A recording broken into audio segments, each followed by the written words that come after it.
Chapitre 8. Les victimes de Jésus. Partie 1. Jésus veut et se choisit des victimes. Il y aura toujours des victimes de Jésus. Ma fille, a dit Jésus à Gemma Galgani, j'ai besoin de victimes et de victimes fortes. Pour calmer le juste courroux de mon divin Père, il me faut des âmes qui, par leurs souffrances, leurs tribulations et leurs privations, réparent ce que font les pécheurs et les ingrats. Oh, puissais-je faire comprendre à tous combien mon Père céleste est irrité contre le monde impie. Plus rien ne retire sa colère, et un terrible châtiment se prépare pour tout l'univers.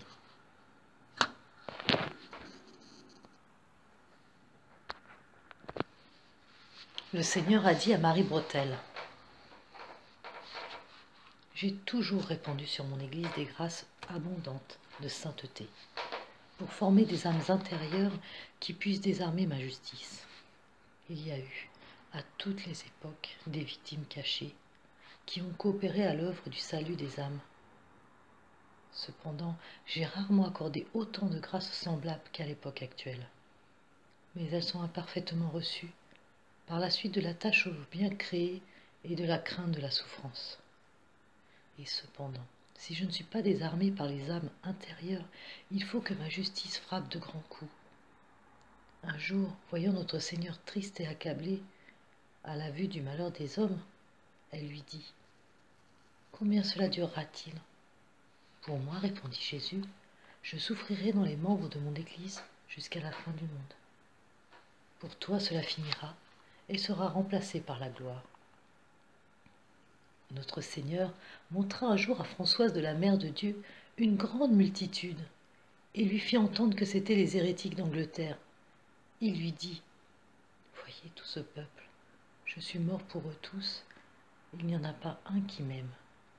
Je veux que vous m'aimiez pour eux et que vous fassiez tous les jours quelques pénitences pour leur conversion. » Une autre fois, au moment où elle se rendait à la récréation, notre Seigneur se présenta à elle et lui dit, « Adorez-moi au lieu de ceux qui m'offensent. On me foule aux pieds, on m'injurie, on blasphème contre moi. »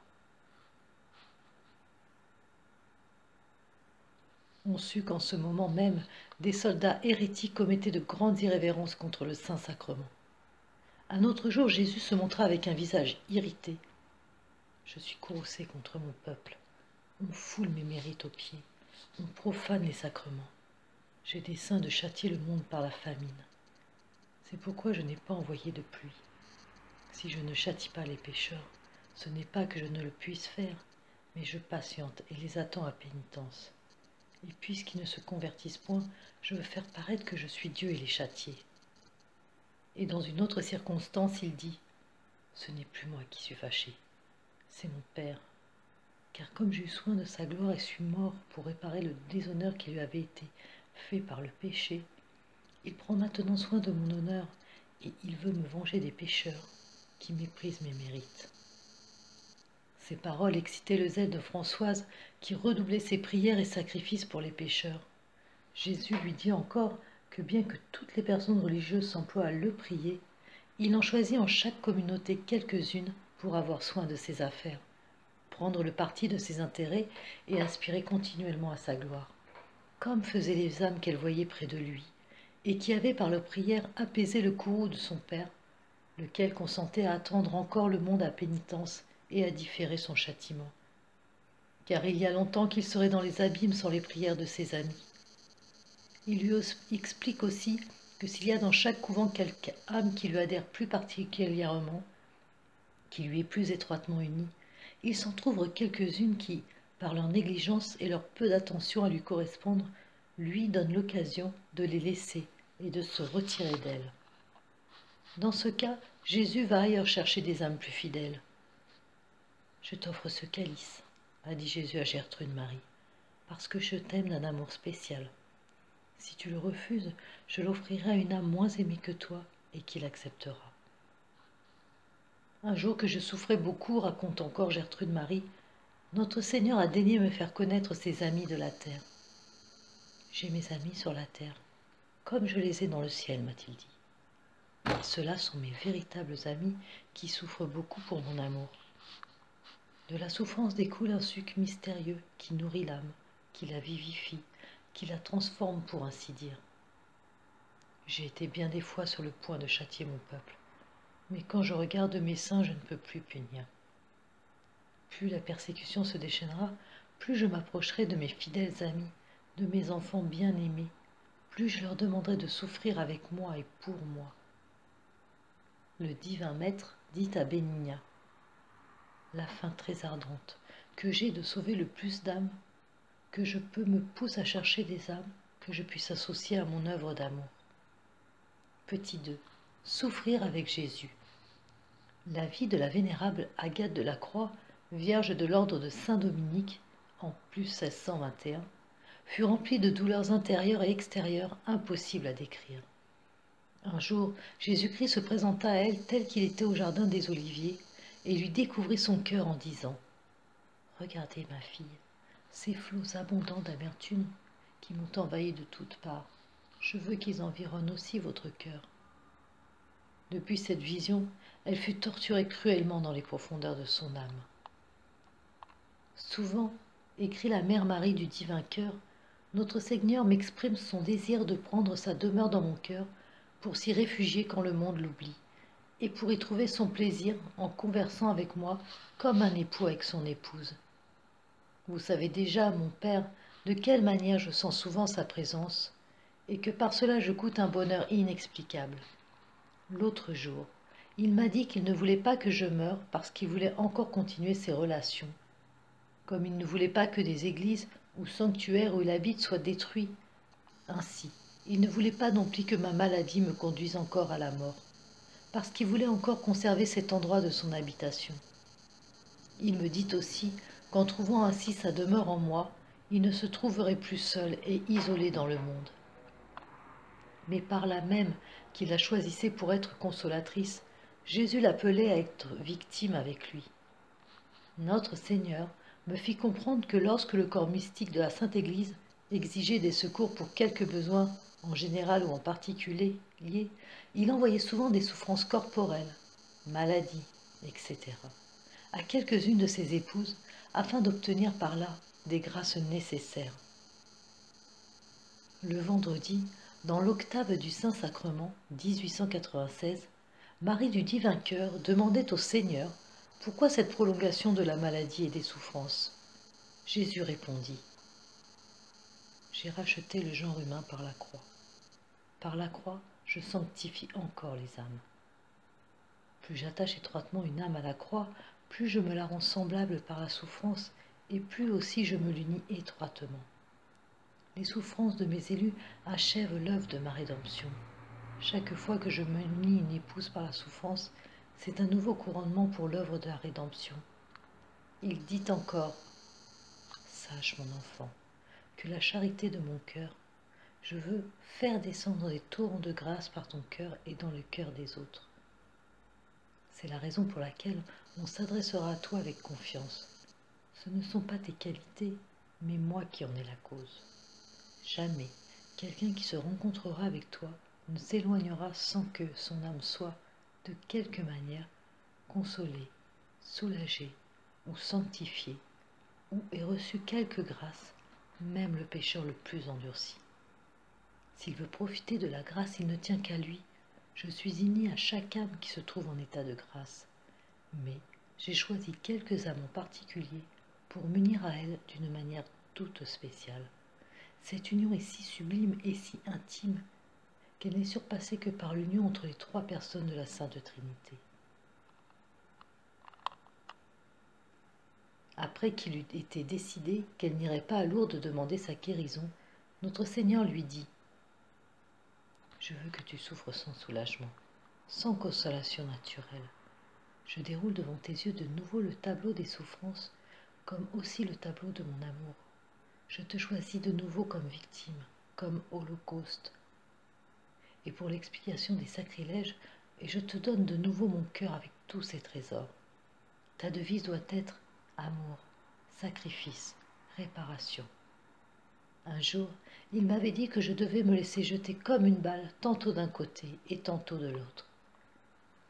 Notre Seigneur m'a invité à souffrir en réparation des sacrilèges. Je t'appelle à la prière, au sacrifice et aux souffrances. Tes souffrances vont augmenter et tu dois te préparer à de plus grandes souffrances. Notre Seigneur attendait ma réponse. Il enflammait mon cœur de son divin amour. Et moi, pleine de confiance en sa divine grâce, je ne pouvais résister à sa demande. Il me présentait des douleurs, des persécutions, des calomnies, le mépris de tous, et j'acceptais tout. Il me disait ensuite qu'il désirait trouver dans un cœur humain un lieu de repos et de consolation, préparé par l'amour et les souffrances, et que sans aucun mérite de ma part, il avait choisi mon cœur, que mon cœur devait être un autel où tout se consume dans les flammes de l'amour divin. Jésus dit à Bénigne Gaujoz, « Ta gloire étant la croix, l'époux et l'épouse, par un effet de grâce et d'amour, n'auront qu'un trône. » Et je vis, raconte Bénigne, à l'ombre de cet adorable crucifié, une petite crucifiée sur la même croix et attachée par les mêmes clous. C'est, lui dit Jésus, pour te faire comprendre l'état d'union à mon humanité crucifiée dans lequel je t'ai mise, dans lequel tu seras longtemps, et par lequel tu recevras des avantages infinis qui te rendront comme bienheureuse. C'est dans cet état que j'ai sauvé l'homme et que j'ai glorifié mon Père. Ma bonté m'unit à toi, et ma grâce t'unit à moi dans les dispositions d'une âme crucifiée par amour. Je ressens pour toi le même amour que je ressentis distinctement pour ton âme sur la croix. Ainsi, l'amour commun entre nous nous unit de nouveau par les faveurs intimes que tu reçois et que tu recevras en cet état présent dans lequel tu es crucifié avec moi par union, par amour et par grâce. Lorsque l'âme souffre, je suis près d'elle et je m'unis à elle par la même souffrance. Tu verras aussi, par cette intime représentation, que si ton âme crucifiée avec moi se regarde en moi, elle s'y voit comme dans un miroir très beau, très clair, et représentant merveilleusement bien les objets qui s'y peignent. Plus tard, le Verbe divin lui dit cette intime parole. Épouse, il est mieux et plus convenable à notre amour que tu te renfermes au-dedans de moi-même. Ainsi dit Bénigne, l'amour me cachant en Jésus, je ne me vis plus auprès de lui sur la croix, mais je me trouvais dans le cœur adorable de mon Sauveur, et j'y fus comme perdu à moi-même durant 3 années entières.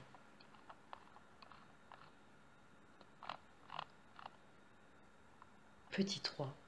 Jésus choisit ses victimes.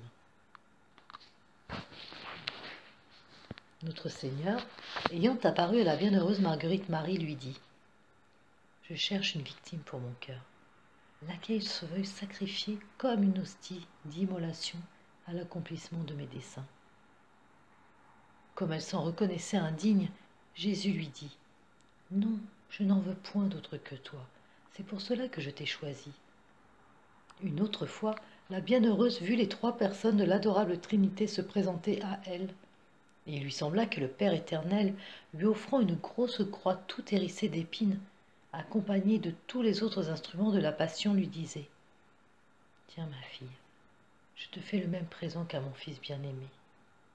Et moi, dit notre Seigneur Jésus-Christ, je t'y attacherai comme j'y ai été attaché, et je t'y tiendrai fidèle compagnie. » Le Saint-Esprit ajouta, « Moi n'étant qu'amour, je t'y consumerai en te purifiant. » Jésus-Christ apparut à la bienheureuse Marie-Barthélemy Bagnesi, crucifiée et couverte de plaies sanglantes. « Je veux, lui dit ce Rédempteur souffrant, je veux t'associer aux douleurs de ma passion. »« Ô Jésus, répondit Barthélemy, pourquoi cette grâce indigne à votre pauvre petite servante ?» Dès ce moment, sa tête fut visiblement entourée d'une couronne d'épines aiguës. Notre Seigneur apparut à la bienheureuse Hosanne, vierge du tiers ordre de Saint-Dominique, 1449-1505,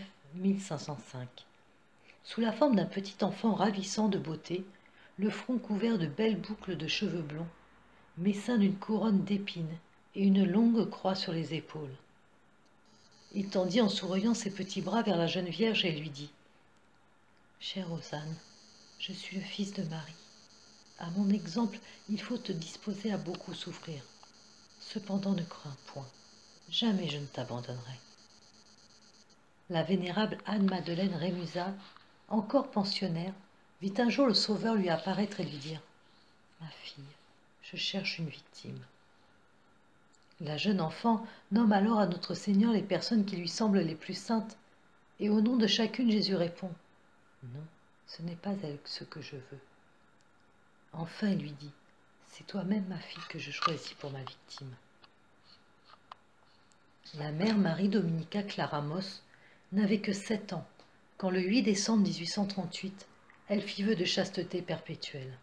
« Viens, épouse bien-aimée de mon cœur, lui dit le Seigneur. J'ai accepté ton sacrifice avec complaisance. Je t'ai aimé d'un amour éternel et t'ai choisi de préférence à d'autres pour devenir l'épouse de mon cœur divin. » Alors le cœur de Jésus s'ouvrit, et la très sainte Vierge y fit entrer la petite épouse. « Maintenant, lui dit le Seigneur, tu es tout à moi et je suis tout à toi. Dès maintenant, tu ne dois vouloir que ce que je veux, ne désirer que ce que je désire, ne vouloir être que là où je veux que tu sois. Tu ne dois souffrir, travailler et agir que pour moi. Les cadeaux de noces que je te donne sont ceux-là même qui m'ont été donnés par mon Père céleste, afin que je puisse t'acquérir pour mon épouse. Ce sont des souffrances, des persécutions, des humiliations et des peines de toutes sortes.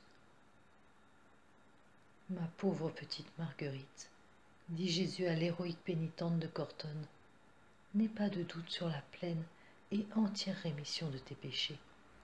Je t'ai placée pour devenir la lumière éclatante de ceux qui sont placés à l'ombre de leurs vices et un foyer de chaleur à ceux qui croupissent dans la tiédeur, afin qu'ils m'aiment et me suivent avec ferveur. Je t'ai placée pour servir d'exemple aux pécheurs, afin qu'ils apprennent clairement de toi qu'en cédant à mes inspirations et en se préparant à l'aide de ma grâce à obtenir leur justification, je suis prêt à user envers eux de la même miséricorde dont j'ai usé envers toi. En la fête de Noël 1914, Jésus se montra plein de beauté à sœur Marie fidèle. Il lui dit « J'ai soif d'âme, qui sache m'aimer comme je désire l'être, qui m'adore en esprit et en vérité. Veux-tu donner de la consolation à mon cœur? Veux-tu accepter de nouvelles souffrances et coopérer à la réalisation de mes desseins envers les âmes? Es-tu prête à t'abandonner à moi-même dans la plus grande épreuve, à te laisser consumer comme victime de mon amour, à vivre et à mourir dans cet état? Plonge-toi dans ton indignité totale, enterre-toi dans ton néant et laisse-toi enterrer. Je ne veux de ton côté aucune coopération que l'abandon. Tout le reste, je veux le faire. Petit 4. Saintes exigences de Jésus. Jésus dit à Gertrude Marie, « Je suis un Dieu jaloux. Plus j'aime une âme, plus j'exige d'elle. Elle ne me donne jamais assez. Et cela devient de mon ardent amour pour elle. » Le Sauveur dit à Bénigne Gaujoz, « Bénigne, demande-moi le salut de mon peuple. Demande-moi que je lui pardonne. Emploie à cela tes 10 jours de retraite. Ne laisse rien à souffrir pour moi et pour m'obliger à faire grâce au monde, surtout à cet état. » Le royaume de Savoie. Renouvelle pour cela toutes tes ardeurs et tes plaisirs souffrants. C'étaient ses pénitences qu'il nommait ainsi. Il lui en demanda de nouvelles et très rudes. Elle obéit et en fit de prodigieuses sans que Jésus souffrit qu'elle se donnât le moindre soulagement. Une fois, soupirant un peu, il lui arriva de pousser un « hélas », mais le Sauveur lui dit souvent « Et quoi, Bénigne est déjà lasse? Cette amante de Jésus veut-elle faire ce que n'a pas fait son époux et descendre de la croix? Ô Bénigne, c'est ce que le bien-aimé ne te permettra pas. Tu dois te refuser ce qu'un autre peut raisonnablement s'accorder. » Je connus alors, dit Bénigne, que les avantages de la souffrance amoureuse sont comme divins, et j'appris que les croix d'élection aident à porter celles de vocation, que celles d'impression et de participation aux douleurs de Jésus sont les plus pénibles, mais aussi les plus méritoires, que celles que l'obéissance cause et impose sont les plus utiles, et que celles que la Providence permet journellement doivent être portées plus amoureusement, comme les plus précieuses. Petit 5. L'âme doit se faire victime pour consoler Jésus victime. Le jour du vendredi saint, au milieu des grâces qu'elle reçut de Dieu, Mechtilde dit au Seigneur: Ô mon Dieu très doux, qu'est-ce que l'homme peut vous rendre pour vous être ainsi laissé arrêter et lié en ce jour pour son salut? Le Seigneur dit qu'il se laisse lier volontiers à cause de moi, du lien de l'obéissance. Quelle louange vous rendra-t-il pour ce que vous avez été couvert de sales crachats des Juifs et cruellement souffletés par eux? Je te le dis en vérité, tous ceux qui méprisent leurs supérieurs me crachent au visage. Si l'on veut donc m'offrir une réparation de cet outrage, on doit honorer ses supérieurs. Quelles actions de grâce doit-on vous rendre, ô tendre ami, pour dessouffler? Que l'on suive rigoureusement les coutumes prescrites et les constitutions de son ordre. Quelle louange vous faut-il, ô très fidèle ami, pour la souffrance que vous avez endurée, lorsqu'on enfonça sur votre tête impériale la couronne d'épines, et qu'on en fit sortir le sang avec tant d'abondance qu'il voila toute votre aimable face. Que l'homme résiste avec force aux tentations, et autant de fois qu'il en aura surmonté, autant de pierres précieuses il placera sur mon diadème. Que faire, ô le plus savant des maîtres, pour les avanies qu'on vous a faites en vous revêtant de blanc comme un pauvre insensé? Ne cherchez dans les vêtements ni la parure ni la rareté, mais seulement la nécessité. Quelles actions de grâce, ô l'unique de mon cœur, vous offrir pour votre cruelle et barbare flagellation? Que l'on demeure toujours avec moi, dans une fidélité et une patience parfaite, dans l'adversité et dans la prospérité. Qu'est-ce que vous accepterez, mon bien-aimé, pour vous être laissé percer les pieds et attaché ainsi à la croix? Qu'il s'exerce en toutes bonnes œuvres, et que pour moi il évite toute mauvaise action. Quelles actions de grâce, ô douceur sans pareille, doit-on vous rendre pour cette plaie d'amour que vous avez reçue en croix, cette plaie qui fit sortir de votre très doux cœur de l'eau et du sang pour nous guérir?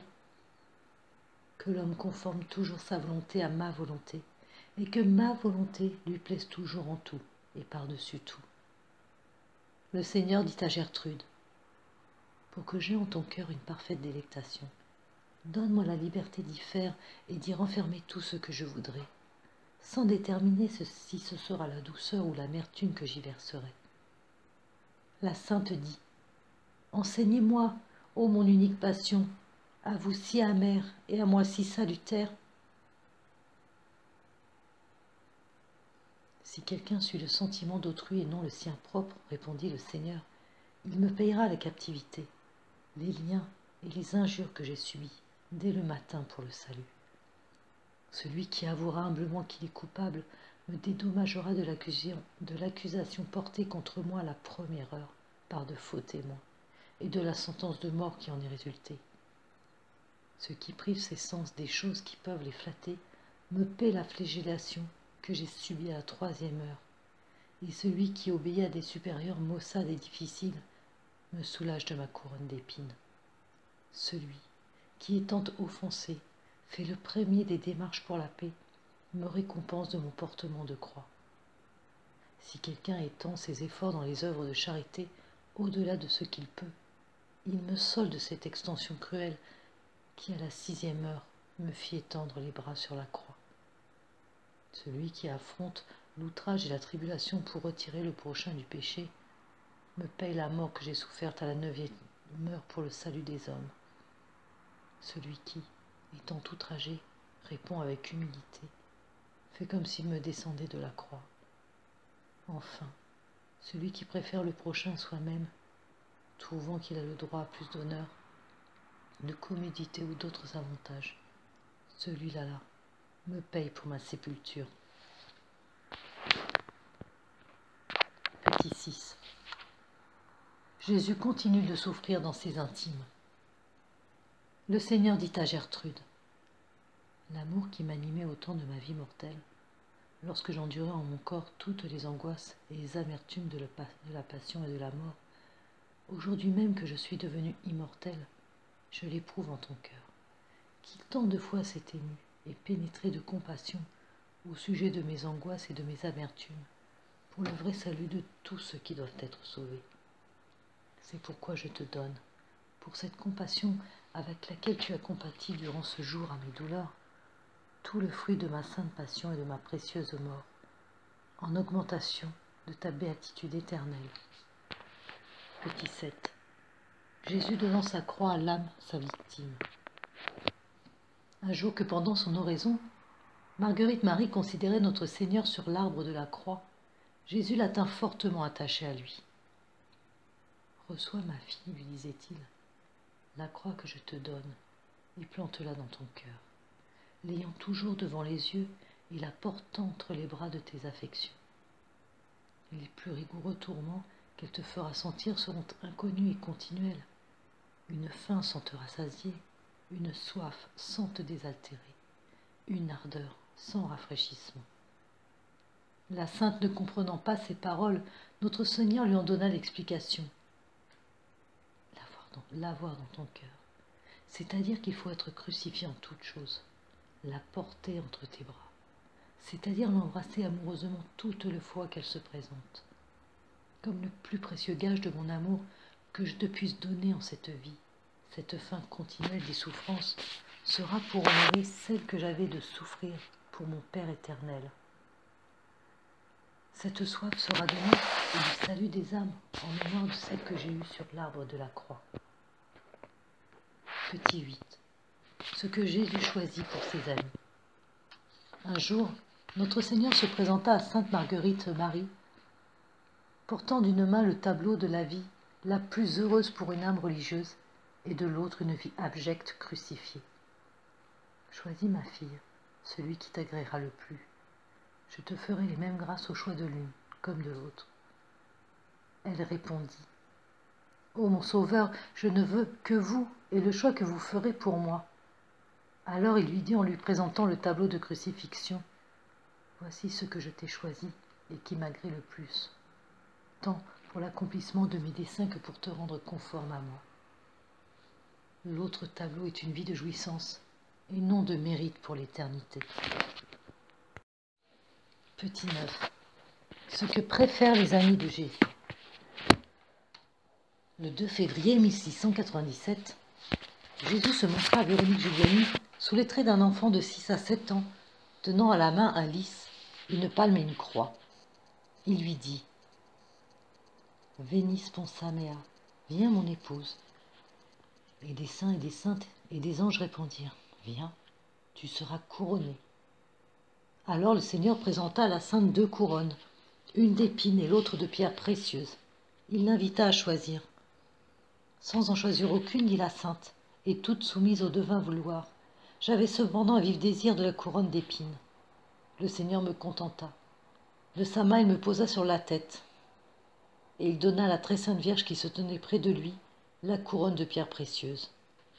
Jésus tenait encore à la main le lys et la palme, combat et victoire, et il faisait signe à la sainte de prendre l'un des deux. Sur le lys étaient écrits ces mots, joie et contentement. Sur le palme, combats et victoires. Cette fois encore, je m'en remis au bon plaisir divin. Il me donna la palme, qui tout aussitôt devint une croix, et il remit le lys à la très sainte Vierge. Notre Seigneur apparut à la bienheureuse Catherine de Ragonigie lorsqu'elle n'avait encore que 10 ans, lui présentant 2 couronnes, l'une de fleurs, l'autre d'épines. Elle choisit celle d'épines pour être plus semblable à son bien-aimé qui lui dit en souriant, « Je loue ta grandeur d'âme dans le choix que tu fais, mais tu n'es encore qu'une faible enfant, et tes forces ne sont pas en proportion avec ton cœur. Je ne couronnerai donc point encore ton front avec un diadème douloureux. Je te le garde pour plus tard. » Elle le reçut, en effet, plus tard.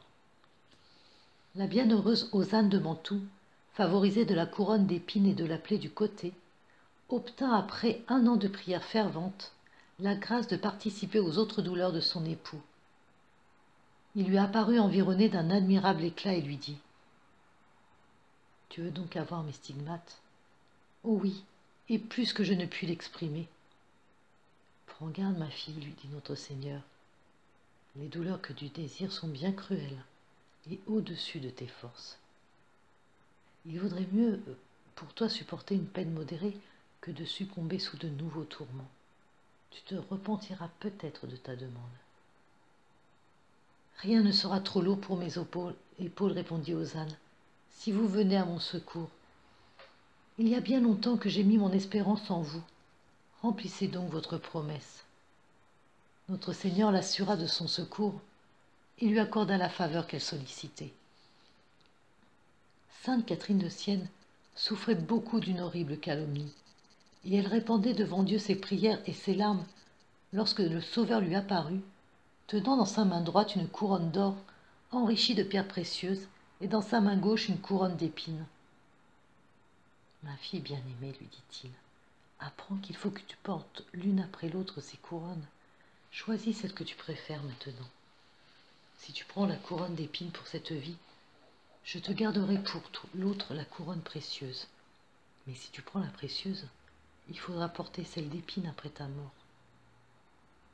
Moi, Seigneur, dit Catherine, j'ai depuis longtemps renoncé à ma volonté et promis de suivre en tout la vôtre. Je n'ai pas de choix à faire, mais si vous voulez que je réponde, je vous dirai qu'en cette vie je préfère et veux être conforme à votre bienheureuse passion, que mon bonheur sera de toujours souffrir pour vous. Aussitôt prenant à deux mains la couronne d'épines, elle la met avec tant de force sur sa tête que les épines y entrent de toutes parts. Alors le Seigneur lui dit, « Toute chose est en mon pouvoir, et si j'ai permis ce scandale, je puis le faire cesser en un instant. Achève l'œuvre que tu as commencée. Ne cède pas au démon qui veut t'en empêcher. Je te donnerai sur lui une victoire éclatante. Tout ce qu'il a préparé contre toi tournera à sa honte et à ta gloire. » Il fut montré à Marguerite Marie, un jour qu'elle était devant le Saint-Sacrement, l'ardeur dont les séraphins sont embrasés, et elle entendit ces paroles. « N'aimerais-tu mieux pas jouir avec eux que de souffrir, être humilié et méprisé pour contribuer à l'établissement du règne de mon cœur dans ceux des hommes ?» Sans hésiter, elle embrassa la croix, tout hérissée d'épines et de clous qui lui étaient présentés. Petit 10. Ceux qui nous font souffrir sont les instruments de Dieu. Notre Seigneur voulait que Marguerite Marie ne cherchât qu'en lui sa consolation. S'il arrivait, dit-elle, que je me voulusse procurer quelque consolation, il ne me faisait rencontrer que la désolation et de nouveaux tourments pour tout soulagement. Il lui dit un jour, « Je fais le bien de l'honneur, ma chère fille, de me servir d'instrument si noble pour te crucifier. Mon Père m'a bien livré entre les mains cruelles des bourreaux pour me crucifier. Et moi je me sers pour cet effet à ton égard de personnes qui me sont consacrées et au pouvoir desquelles je t'ai livré. Je veux que tu m'offres pour leur salut tout ce que tu souffriras. » Petite 11. Compatissons aux souffrances de Jésus. Une fois notre Seigneur lui montrant le mauvais traitement qu'il recevait dans une âme où il était comme lié, foulé aux pieds et méprisé, il lui dit d'une voix triste, « Regarde comme les pécheurs me traitent et me méprisent. » Elle le vit encore dans un cœur qui résistait depuis longtemps à son amour. Il avait les mains sur ses oreilles sacrées et les yeux fermés, disant, « Je n'écouterai point ce qu'il me dit, ni ne regarderai point sa misère, afin que mon cœur n'en soit pas touché, et qu'il soit insensible pour lui, comme le sien l'est pour moi. » Après la Sainte Communion, son divin époux se présenta à Marguerite Marie, sous la forme d'un Ecce Homo, tout couvert de plaies et de meurtrissures. Son sang adorable coulait de toutes parts. Il lui disait d'une voix triste et douloureuse, « N'y aura-t-il personne qui ait pitié de moi et qui veuille compatir et prendre part à ma douleur dans le pitoyable état où les pécheurs me mettent, surtout à présent ?» Le 28 juin 1694, raconte sainte Marie Véronique Giuliani, « Étant la nuit en oraison, notre Seigneur se fit voir à moi tout couvert de plaies de la tête aux pieds, et il me dit, « Vois comme m'ont traité les pécheurs. » Et pendant qu'il parlait, ses plaies se rouvrirent, et le sang coulait de toutes parts. Il me donna alors une certaine connaissance de ce qu'est le péché. Hélas, on n'y pense pas. Je crois que si cette lumière eût duré quelque temps, j'en serais morte de douleur. Petit 12, les bras en croix. Gertrude dit au Seigneur: Enseigne-moi, mon excellent docteur, une pratique que nous puissions particulièrement observer en mémoire de votre passion. Le Seigneur répondit: Priez, les bras étendus, et représentez ainsi à Dieu le Père une image de ma passion, pour le bien et l'amendement de toute l'Église, en union de cet amour avec lequel j'ai étendu les mains sur la croix. Si l'on voulait agir ainsi, il faudrait se cacher en un coin, dit la sainte, car ce n'est pas la coutume. Le Seigneur répondit: Cette attention à chercher un coin me le ferait déjà, et révélerait cette action, ainsi que les perles révèrent une parure. Et il ajouta: Si quelqu'un se faisait une pratique de prier ainsi publiquement les bras étendus, sans craindre les contradictions, il me ferait autant d'honneur qu'en fait un roi, celui qui le met sur le trône. Petit 13. Dieu, en donnant les stigmates, se propose le bien des âmes. Le 20 mai 1697, le Seigneur apparaissant à Véronique Giuliani, lui montrant ses plaies et lui dit: Ces plaies, je les ai mises en toi, par les stigmates, pour le bien de toutes ces âmes et aussi du monde entier. Mais je ne trouve personne qui veuille les recevoir. On n'a plus foi en moi. Tout s'appuie sur des créatures aussi fragiles qu'eux-mêmes. Dis tout cela à ton confesseur, manifeste tout, décris tout, afin qu'on sache l'amour infini que je porte à toutes les âmes. De nouveau, je te le dis, de ne pas craindre d'être trompé. Toutes ces œuvres sont miennes. Ce sont les effets de mon amour infini que je porte à toutes les âmes. Toutes ces œuvres sont miennes. Ce sont les effets de mon amour pour toi ou mon épouse.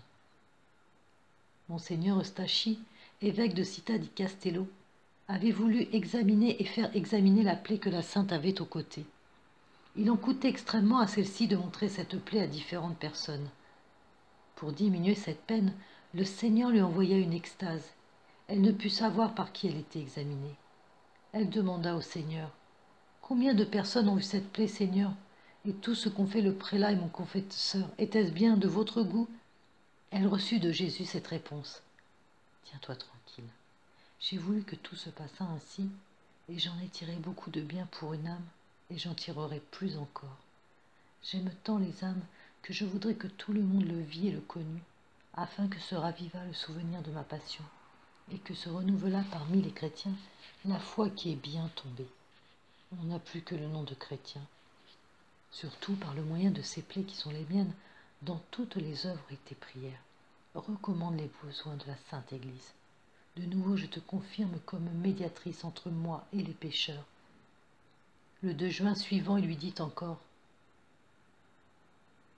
Je suis ton époux, et je veux que tu sois ma médiatrice auprès de tes sœurs pour les attirer toutes à moi. Je veux me servir de toi. Aussi, ces plaies que j'ai mises en toi ne sont pas pour toi toute seule, mais pour toutes, afin que par ce moyen, toutes puissent recevoir le fruit de ma passion. Ces plaies seront un motif de plus d'avoir parmi vous cette vraie charité, que je souhaite tant voir dans toutes leurs âmes. Dis-leur de ma part que je les aime d'un amour infini, que toutes se donnent à moi, qu'elles se dépouillent de tout et qu'elles s'abandonnent entièrement à moi. Et tout ce que je te dis, manifeste-le à celui qui tient ma place. Petit 14. L'amour tient lieu de stigmates. Pendant qu'elle réfléchissait à la grâce des stigmates accordés par le Seigneur à saint François et à sainte Catherine de Sienne, la mère Anne-Marguerite Clément sentit une douleur au fond de son cœur aussi violente que s'il eût été percé en 5 endroits. Aussitôt elle entendit ces paroles du Sauveur: Je veux imprimer sur ton cœur 5 sortes d'amour, au lieu des stigmates dont j'ai marqué mes amants, afin qu'ils te soient comme un mémorial qui te fasse toujours souvenir de ma passion et de ma mort. Ils seront comme des pierres précieuses qui orneront ton âme pour me la rendre plus agréable. Et il lui expliqua les 5 blessures qu'elle avait reçues. La première a été faite par l'amour souffrant, qui endure tout sans se plaindre. La deuxième par l'amour languissant dans l'attente du souverain bien. La troisième par l'amour sincère, pur et doux, dépouillé de tout. La quatrième par l'amour constant et fort à porter toutes sortes de tourments. La cinquième par l'amour persévérant qui ne se lasse point de combattre contre soi-même et contre les ennemis de l'âme. Fin de la partie 1. Partie 2. Jésus encourage et fortifie ses victimes. Petit 15. Jésus prédit des tribulations à ses amis et leur promet ses faveurs. Le Seigneur dit à Marguerite de Cortone: Je suis ton sauveur, ô ma fille, qui ai souffert le supplice de la croix pour effacer la sentence de mort portée contre toi et pour te ramener à moi par la pénitence, comme Matthieu et Madeleine. Tu ne sortiras pas de ce monde par le martyre du sang comme saint Matthieu, mais de même que Madeleine a été l'objet de nombreux murmures, après avoir foulé aux pieds ses 20 ornements pour me suivre, ainsi beaucoup se moqueront de toi, parce que tu marches à ma suite. Toutefois n'en aie cure, puisque tu es ma fille, mon amie, ma sœur que j'aime par-dessus toutes les femmes qui vivent à présent sur la terre. Dis à ton confesseur de demander au Père Jean de prier instamment pour toi, car tes peines seront telles que tous deux auront des doutes à ton égard, et ces doutes resteront fixés dans l'esprit d'un certain nombre jusqu'à ta mort. Je ne veux pas que tu examines tes peines, ni que tu les comptes, mais que tu reposes avec elles entre tes bras de mon amour. Ne crains pas que les promesses que je t'ai faites ne s'accompliront pas. Tu seras grande dans le ciel si tu supportes sans murmurer et sans plaindre les peines que je t'ai annoncées. Donnez-moi, dit Marguerite, une pleine sécurité de vos promesses. Tu ne peux posséder, dit le Seigneur, cette sécurité pendant ta vie. Tu n'en jouiras que dans le ciel. Seigneur, reprit Marguerite, vos saints ont-ils éprouvé comme moi cette inquiétude? J'ai donné à mes saints la force de leur supplice. La sécurité, ils ne l'ont eue qu'au ciel. Tes peines croîtront, parce que le temps de ta vie sera abréché. Elle vécut 50 ans. Elle avait 30 ans lors de sa conversion. Tu n'auras une confiance pleine et parfaite que dans la gloire de mon royaume. J'agis ainsi afin que tu conserves les grâces que je t'ai accordées, que tu les augmentes et que tu restes dans la vigilance et la sollicitude de ton salut. Tu crois, lui dit-il un autre jour, avoir passé l'océan des tribulations que tu dois endurer, mais tu souffriras encore beaucoup de peines, de murmures, et tu seras délaissé. Je ne veux pas que tu goûtes l'allégresse en ce monde, pas plus que je ne l'ai goûté moi-même. Tu me suivras en partageant mes peines. Je te prépare des tribulations que tu dois endurer, mais tu souffriras encore beaucoup de peines, de murmures, et tu seras délaissé. Tu me suivras en partageant mes peines. Je te prépare des tribulations parce que tu es dans la voie et non dans la patrie. Je serai et je ne serai pas avec toi. Je te revêtirai de ma grâce, mais tu t'en croiras dépouillé, parce qu'en étant en toi, je ferai en sorte de n'être pas reconnu. Je veux te conserver dans ma crainte, afin que tu croisses en ma grâce. Sache que d'ici peu ton confesseur s'efforcera de t'aider dans tes peines, sans pouvoir réussir, parce que je t'appelle à moi par cette voie. Tu n'auras jamais de toi une complète sécurité pendant ta vie, ni même ceux qui te dirigent. Tous les jours de ta vie, jusqu'à celui de ta mort, tu recevras de nouvelles grâces et aussi de nouvelles afflictions. Jusqu'à la fin de ta vie, tu croîtras sans cesse dans mon amour. Prépare-toi au combat et aux souffrances, car ils seront rudes et terribles tout le temps de ta vie. Comme on purifie l'or en le jetant dans la fournaise, ainsi je te purifierai par les tribulations, les tentations, les infirmités, les douleurs, les craintes, les veilles, les larmes, la faim, la soif. Lorsque tu seras ainsi purifié, tu passeras à la gloire de l'éternelle félicité. Cependant, ne te laisse pas abattre, arme-toi de courage, souffre avec joie toutes ces épreuves. Je serai avec toi et je te soutiendrai par les consolations de ma présence. Ne cherche pas mes baisers, ô ma fille, avant d'avoir souffert pour mon amour toutes les peines qui te sont réservées. Un jour de vendredi saint, le Seigneur montra dans une vision au vénérable François de Hoyos comment les princes des prêtres et les anciens du peuple l'avaient traité d'imposteur, de menteur et d'hypocrite. Et il lui dit: le jour viendra où toi aussi on te traitera d'imposteur, de menteur et d'hypocrite. Regarde-moi bien, et fais selon le modèle que je te montre. Ce matin, raconte Gertrude Marie, aussitôt après la communion, Jésus se présenta à moi. Veux-tu tout ce que je veux pour toi? Malgré ma crainte, car je sais les dons que Jésus fait à ses amis, je réponds. Si tu me promets ton amour, ô mon Jésus, j'accepte tout ce que mon cœur me prépare. Je puis écrire, m'a dit Jésus. Oui, mon Jésus, écrivez. Ouvrant son cœur, Jésus a écrit sur la première page de ce livre sacré. Mon épouse s'engage à vivre dans la mortification, la souffrance, l'humiliation, la pauvreté, le mépris et l'abandon. Sur la seconde page, le divin maître écrivit « En retour, je m'engage à soutenir mon épouse de ma grâce, non toujours sensible mais forte, et à lui donner mon amour. » Aujourd'hui, dans la méditation, on posait cette question. Voulons-nous aimer du même amour que Sainte Thérèse? Jésus alors m'a conduite auprès d'une fournaise ardente et il m'a dit « As-tu le courage de t'y précipiter? Auras-tu le courage d'y demeurer? Pour arriver à l'amour dont m'a aimé Thérèse, il faut passer par cette fournaise. C'est la fournaise de mon divin amour. Tu y souffriras. L'amour veut la souffrance, le sacrifice. L'amour a ses tourments, et parfois épouvantables. » Un jour que Marie-Joseph Cumy était plongée dans un océan de désolation tel qu'il lui semblait frôler le désespoir, elle pria le Seigneur d'éloigner d'elle ce calice. Si cela était possible, quoi donc? Répondit le Seigneur. Ton époux, l'homme de douleur, n'a pas été exaucé quand il demandait à être dispensé du sien. Penses-tu l'être davantage? Sainte Jeanne de Chantal avait entendu des paroles semblables le vendredi saint de l'année 1637. Elle demandait avec instance que si ce n'était pas contraire à la volonté divine, le calice de ses peines intérieures fût éloigné d'elle. Alors une voix lui dit fermement « Quoi? L'homme de douleur n'a pas été exaucé.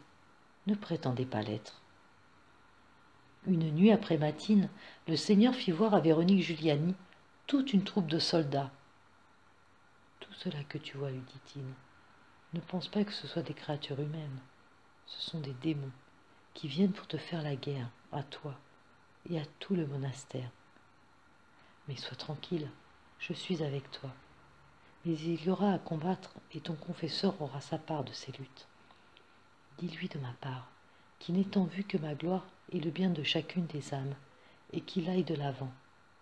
Que l'on dise ce que l'on voudra, il devra n'y prendre pas garde. Je suis pour lui, qu'il ait confiance en moi. » Le matin du même jour, à la Sainte Communion, le Seigneur montra à Véronique une grande croix, lui disant « Cette croix t'est destinée. Je la mettrai sur tes épaules, mais je t'aiderai. Cette croix est le gouvernement de ce monastère. Je veux que tu aies cette charge pour accomplir tous mes desseins sur toi pour toi. Il y aura là pour toi de grandes souffrances, mais ne crains pas, je suis et serai toujours avec toi. » La sainte demandait souvent au Seigneur d'augmenter ses peines. Jésus lui dit un jour, « Si tu demandes des peines, il faut que ton amour grandisse. » « Tu es ma bien-aimée, lui dit-il une autre fois. C'est pourquoi je veux que la souffrance soit constamment avec toi. » Un jour, il lui fait voir tous les instruments de sa passion et lui dit, « Ils sont tous pour toi, et tu dois participer à tous les tourments qu'ils me causèrent. Ce sera pour toi une cruelle torture, mais elle te servira de purgatoire, et ton âme sera purifiée de ses péchés, comme l'or dans le creuset est purifié par le feu. » Une autre fois, il l'a conviée par un appel pressant à partager ses douleurs. « Apprends de moi que je suis doux et humble de cœur. Allons, cœur pour cœur, vertu pour vertu. Unis-toi à moi, vis toute pour moi, donne-toi tout à moi. Que fais-tu, âme nonchalante? Ne vois-tu pas que mes peines te crient de me suivre, que les fouets de ma flagellation, que mes angoisses et toutes mes douleurs t'invitent, que les épines, les clous et la croix sont autant de voix qui pénètrent dans ton cœur et dans ton âme? C'est moi qui te parle, et qui, par ces instruments de ma passion, te fait participante de mes douleurs, afin que tu apprennes à souffrir et dans les souffrances à pratiquer toutes les vertus, car les souffrances et la vertu vont toujours ensemble. Un jour que toutes les sœurs se hâtaient pour aller entendre la parole de Dieu, la sœur Mechtilde, malade, dut rester dans sa cellule. Comme elle s'en plaignait au Seigneur, le consolateur des affligés lui apparut sous l'habit des frères prêcheurs et lui fit ce sermon. « Vois mon épouse, comme mes yeux sont beaux, comme ma bouche est droite, comme mon cœur est embrasé, comme mes mains sont fines et délicates, comme mes pieds sont agiles, et imite-moi. Tu dois endurer avec moi les souffrances de ma passion. On te trahira par envie, on cherchera à s'emparer de toi par des détours, on te prendra par la haine, on te liera par des calomnies, on te voilera les yeux en refusant de croire à tes paroles. La haine du monde te frappera par ses soufflets. Tu seras enchaîné par l'obéissance, tu seras traduite au tribunal de la confession, frappé par l'imposition de la pénitence, envoyé avec mépris à Hérode, dépouillé dans l'exil, flagellé dans la pauvreté, couronné des épines de la tentation, couverte des crachats du mépris. Tu porteras ta croix dans l'horreur que t'inspireront les péchés.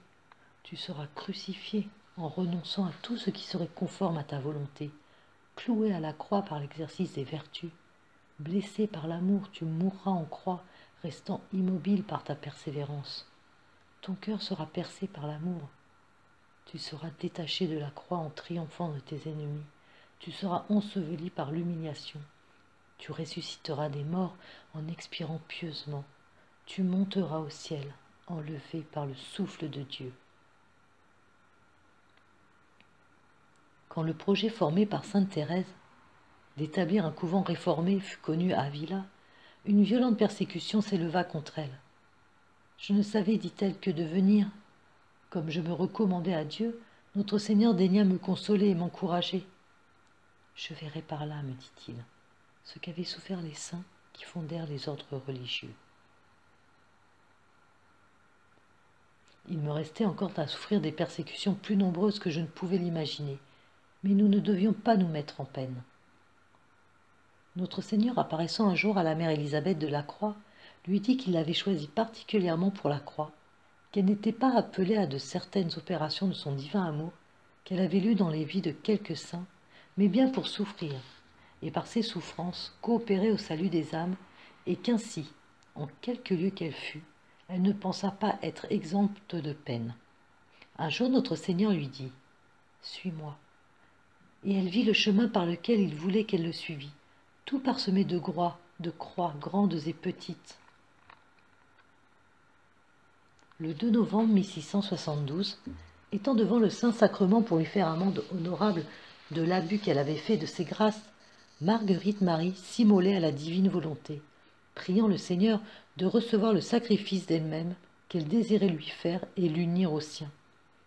Notre Seigneur lui répondit « Souviens-toi que c'est un Dieu crucifié que tu veux épouser. C'est pourquoi il te faut rendre conforme à lui en disant adieu à tous les plaisirs de la vie, puisqu'il n'y en aura plus pour toi qui ne soit traversé de la croix. En épousant ton âme, a dit Jésus à sœur Saint-Martinien, je t'ai averti que tu souffrirais. La souffrance ne t'effrayait pas, tu m'as tout donné. Par conséquent, je suis maître d'agir comme bon me semblera.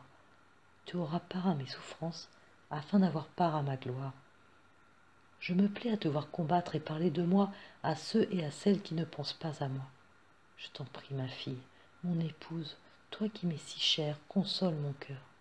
Je te donné avec toutes mes vertus, prends chacune d'elles et offre-les-moi pour chacune des vices contraires qui se produisent sous tes yeux. Je t'en prie, prends part à mes douleurs, console mon cœur, il en a besoin, et à mon tour, je consolerai le tien. Petit 16. Jésus fit connaître la part que le ciel et l'enfer prendront aux épreuves de sa victime. Sainte Marie-Madeleine de Pazy était professe depuis une année quand, la veille de la Pentecôte, le Verbe éternel lui annonça les épreuves par où elle devait passer. Sache qu'a commencé du jour de la fête de la Sainte Trinité. Tu me seras tellement unie que tu entreras en partage de tous les trésors du ciel. Sache, de plus, que pendant 5 années, tu seras privé des douceurs sensibles de ma grâce, et tu te trouveras dans une espèce de sécheresse spirituelle qui te fera croire que tu es abandonné de Dieu et des hommes.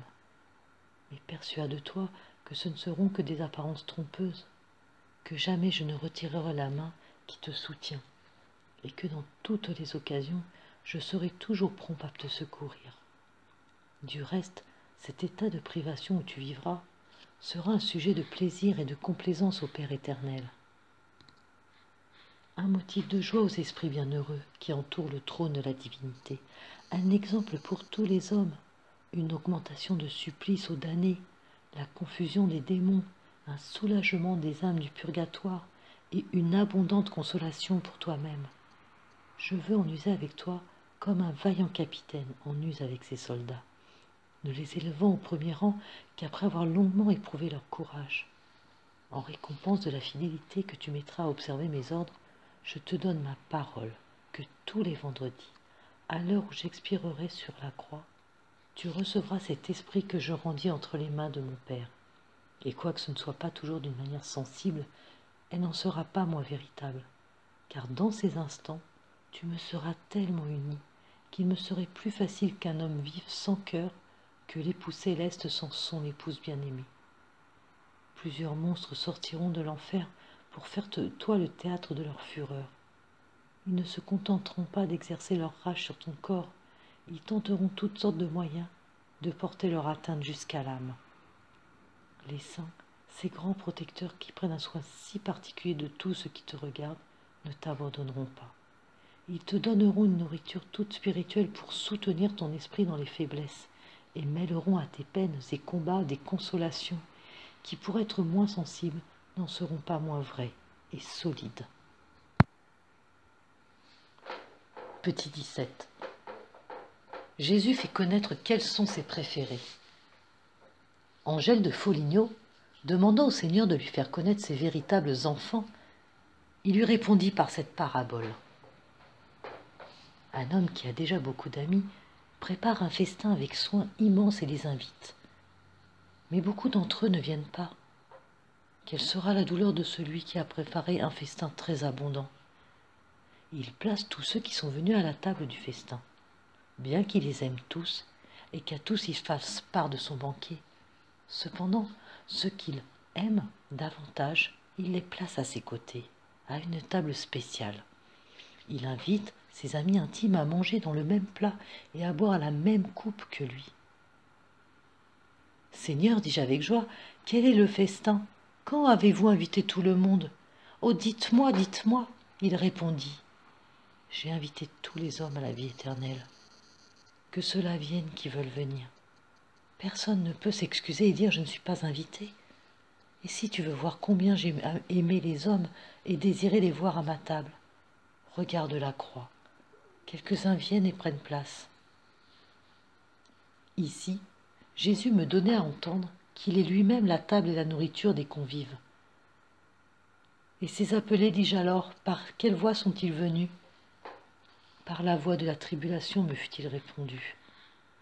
Ce sont les vierges, les chastes, les pauvres, les infirmes, les éprouvés. Et il nommait les nombreuses catégories de ceux qui doivent être sauvés. Et ma joie fut immense, car je compris l'ordre et la raison de toutes ces choses. Tous ces élus portaient le nom de fils, et il m'était dit comment la virginité, comment la pauvreté, la maladie, la perte des proches, des biens temporels, toutes les tribulations étaient imposées pour leur bien à ces enfants du Seigneur. Ils ne le comprennent pas tout d'abord, mais plus tard, ils supportent paisiblement ces épreuves et reconnaissent qu'elles viennent de Dieu. Mais les invités à une table spéciale qui boivent à la table du Seigneur, qui mangent au même plat que lui, sont ceux qui veulent connaître quel est cet homme si bon qui les a invités, afin de pouvoir lui plaire. Ils comprennent combien le Dieu Tout-Puissant les a aimés et ils se savent indignes. Pour le comprendre, ils vont à la croix, ils s'y fixent et ils regardent, ils y reconnaissent l'amour. L'âme alors apprend qu'elle doit mourir à elle-même, à ses vices et à ses péchés, et monter à une grande dignité. À ceux qui sont ses fils intimes, Dieu permet qu'il arrive de grandes tribulations. C'est une grâce spéciale qu'il leur fait, afin qu'ils mangent dans un même plat avec lui. Ils peuvent sentir l'amertume de la tribulation, mais cette amertume leur devient douce parce que l'amour et la grâce sont en eux. « Touche mes plaies, dit le Sauveur à Madeleine Vigneron. « Approche et pose ta main. »« Je vous sens et je vous touche assez, répondit-elle, par les souffrances que vous me donnez. Elles sont plus vôtres qu'elles ne sont miennes. » Alors il lui dit doucement dans le fond du cœur, « Oui, ma fille, ce sont là les plus douces caresses que je témoigne à une âme que j'aime. » Jésus dit à Marguerite Marie, « Je chéris si fort la croix que je ne puis m'empêcher de m'unir étroitement à ceux qui la portent comme moi, pour l'amour de moi. » La sainte écrit, « Notre Seigneur me déclara qu'il ne voulait point diminuer ma sensibilité, ni mes grandes répugnances, tant pour honorer celle qu'il avait bien voulu ressentir au jardin des Oliviers que pour me procurer des manières de victoire et d'humiliation. » Petit 18. Jésus aussi était innocent.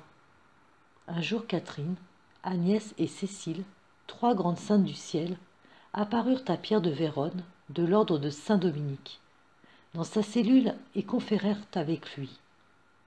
Un religieux, entendant ces voix, suspecta son innocence, l'accusa et le fit condamner. Ses supérieurs reléguèrent Pierre au couvent d'Iessy, pour y mener une vie triste et retirée et pénitente, sans jamais plus paraître en public. Le saint, qui n'avait pas voulu se défendre dans la crainte de manifester la grâce reçue du ciel, et afin de souffrir comme une victime pour Dieu, supporta cette confusion avec une patience admirable. Cependant, il lui échappa de s'en plaindre amoureusement au crucifix, devant qui seul il déchargeait son cœur. « Et quoi, mon Dieu, lui dit-il, vous savez mon innocence. Comment souffrez-vous que je demeure si longtemps plongé dans l'infamie ?» Notre Seigneur lui répondit, « Et moi, Pierre, n'étais-je pas innocent? Avais-je mérité les opprobres et les douleurs dont j'ai été accablé durant le cours de ma passion? Apprends donc de moi à souffrir avec joie les plus grandes peines, sans avoir commis les crimes pour lesquels on te les impose. » Ces paroles de Jésus-Christ firent une telle impression sur le cœur de Pierre qu'il mit dès lors toute sa félicité dans les souffrances, tout son honneur dans l'humiliation et toute sa joie dans la croix de Jésus-Christ. Mais bientôt, le Seigneur fit connaître son innocence et il l'éleva à une haute sainteté.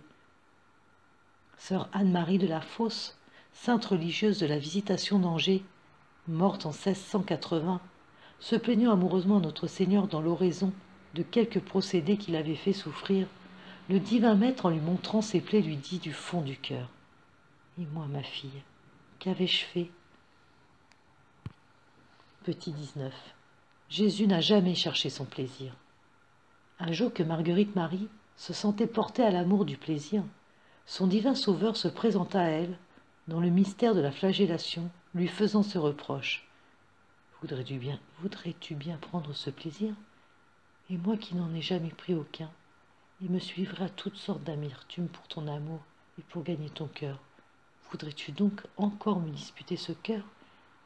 Et une autre fois, je veux être toute ta joie et ta consolation, mais je serai aussi ton tourment et ton supplice. »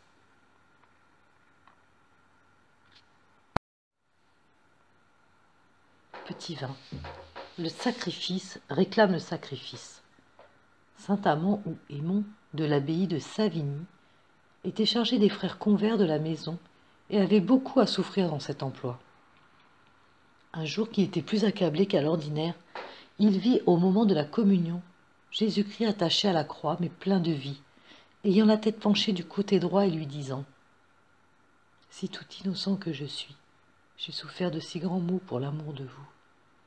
N'est-il pas bien juste que vous comptiez pour rien la peine que vous endurez pour moi ?» Véronique Giuliani étant un jour en prière devant le crucifix qui se trouvait à l'infirmerie du monastère, entendit une voix qui sortait de ce crucifix et qui lui dit « Sois en paix, ta vie sera une souffrance continuelle. Je le veux ainsi, afin que tu me ressembles à moi, ton époux crucifié. » Une nuit, dit-elle encore, pendant que je faisais oraison, le Seigneur m'apparut tenant en main un calice et il me dit « Ce calice est pour toi. Je te le donne afin que tu goûtes ce que j'ai goûté moi-même, mais non pas maintenant.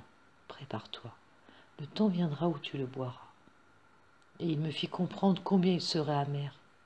À l'intérieur, j'aurais à endurer tous les tourments et tous les coups des démons, le délaissement et cette agonie que produit la privation du souverain bien de tous les secours. À l'extérieur, calomnie, reproches, mépris, contrariété. 2 mois plus tard, le Seigneur se montre à elle de nouveau, tout sanglant et tout couvert de plaies. Il tient encore ce calice à la main et lui dit : « Me voici, ma bien-aimée. Regarde ces plaies. Elles sont autant de voix qui t'invitent à boire ce calice amer. Je te le donne, et je veux que tu le goûtes. Tu es ma bien-aimée, lui dit-il un autre jour, et je prends plaisir à te voir souffrir. C'est dans les peines que je te veux. » Une nuit, la sainte avait soutenu de grands combats. Comme elle s'appliquait à la prière, l'extase la saisit et Jésus se montra à elle tout glorieux et plein de joie. « Me voici, lui dit-il. Que veux-tu autre chose ? Seigneur, je ne veux que vous. C'est pourquoi je vous ai tant appelé à mon secours et jamais vous n'êtes venu. » Et Jésus reprit : « Jamais je ne me suis éloigné. Regarde-moi un peu. » Parlant ainsi, raconta la sainte, il me montra une très belle croix qu'il tenait à la main, toute pleine de joyaux et de pierreries. Elle était si belle que je ne pus le faire comprendre. Il la serra dans ses bras, et il me dit que ces magnifiques bijoux et pierres précieuses étaient toutes les souffrances que j'avais endurées les jours précédents, et que je devais continuer à souffrir si je voulais lui procurer une grande joie. Petit 21. Le divin crucifié veut des âmes crucifiées. Saint Bernardin de Sienne, demandant à Dieu de lui faire connaître sa volonté sur lui, entendit une voix qui disait : « Bernardin, tu me vois dépouillé de tout et attaché à une croix pour ton amour.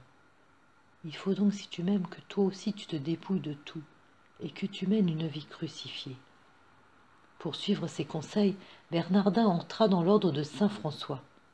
Plus tard, étant religieux, il lui sembla entendre Jésus-Christ lui dire : « Mon fils, tu me vois attaché à la croix.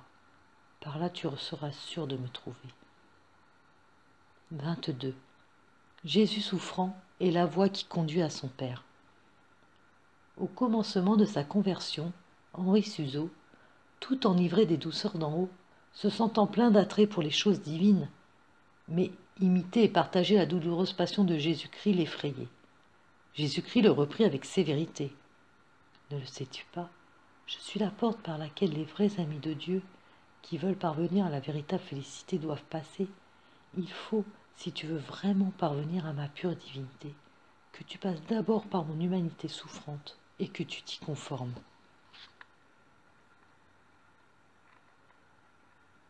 Petit 23.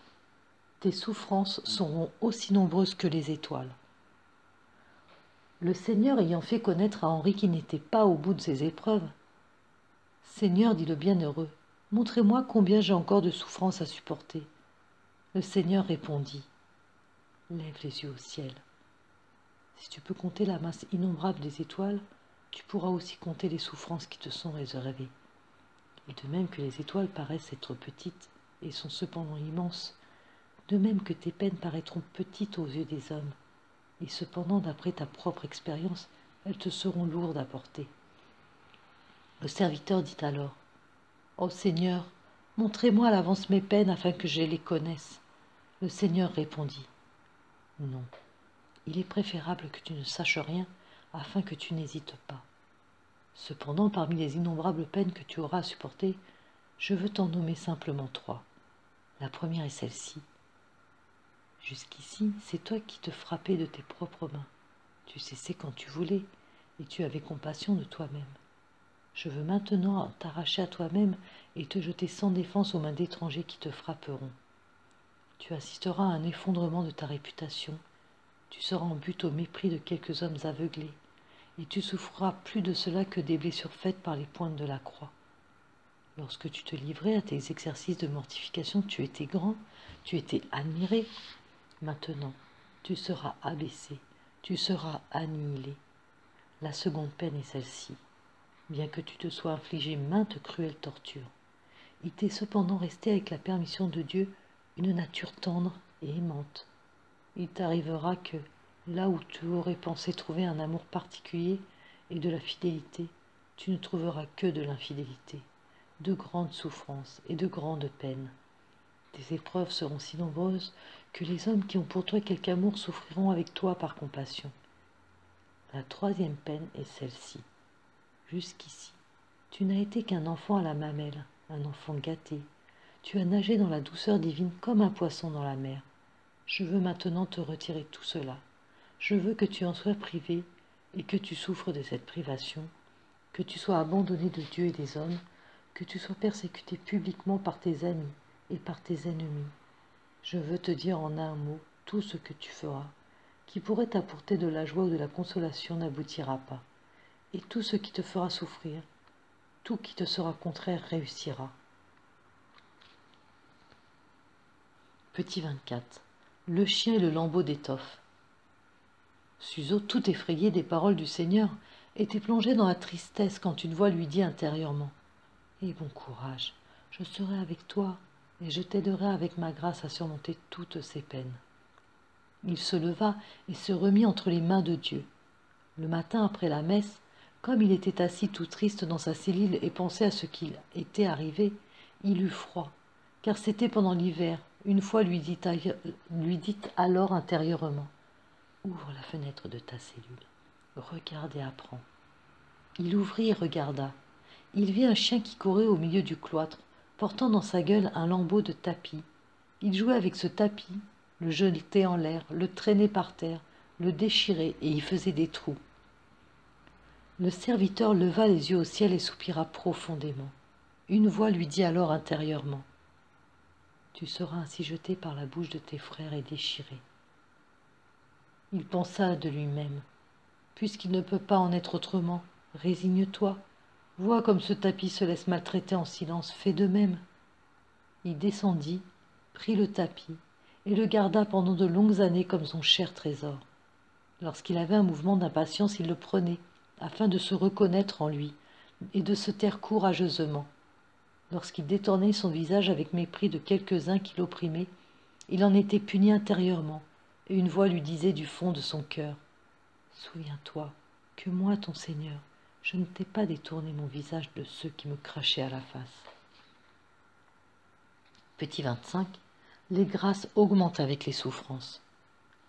Le Père Céleste dit un jour à Jeanne Bénigne que seule l'âme crucifiée, avec son Fils, par grâce, par amour et par la pure souffrance, attire et ses yeux et son cœur, comme étant la plus disposée à recevoir ses divines miséricordes. Ma fille, lui dit-il, souffrira incessamment, mais plus elle portera de souffrance, plus elle me glorifiera.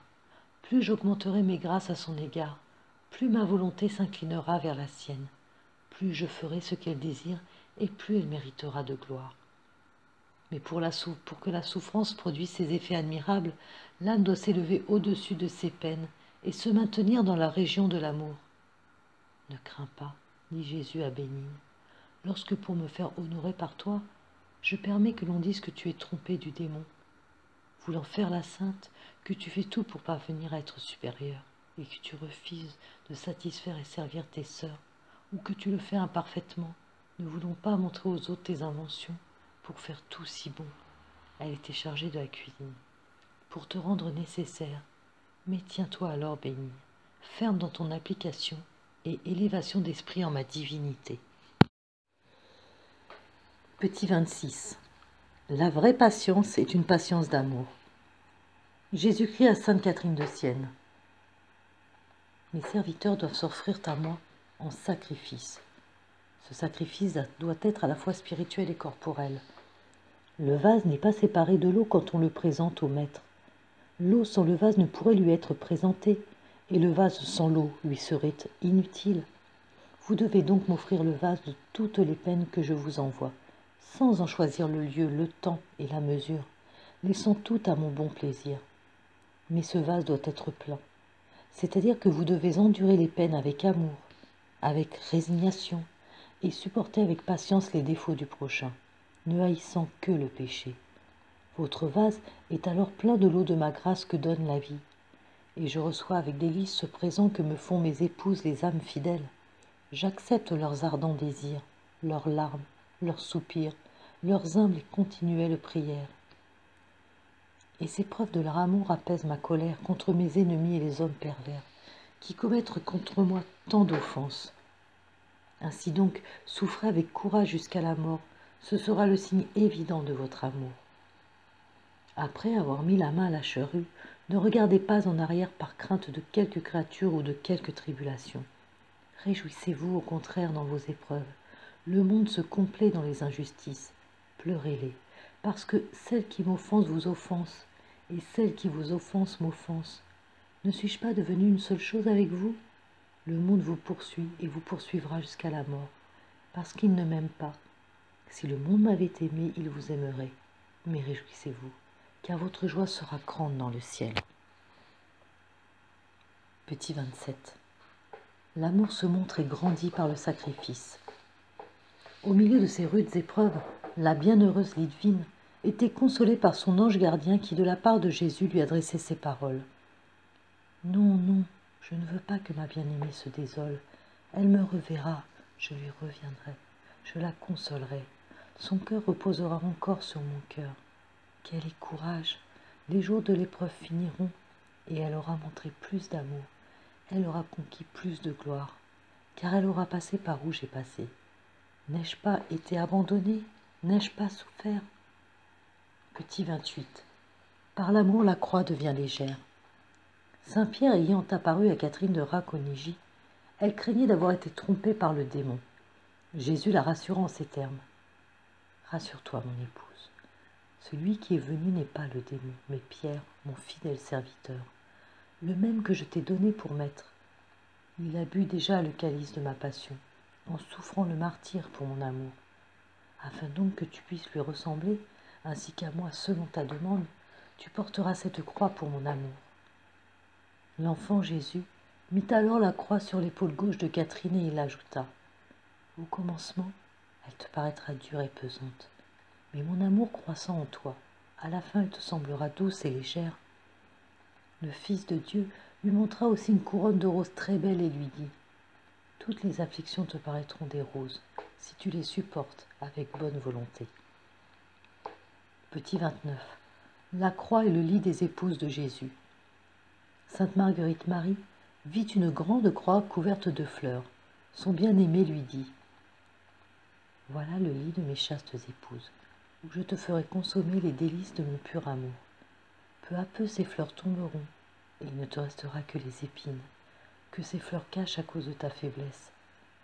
Mais tu en sentiras si vivement la piqûre que tu auras besoin de toute la force de mon amour pour en supporter la douleur. » Croyant que Marguerite Marie était possédée de l'esprit malin, on lui jeta force eau bénite avec de grands signes de croix.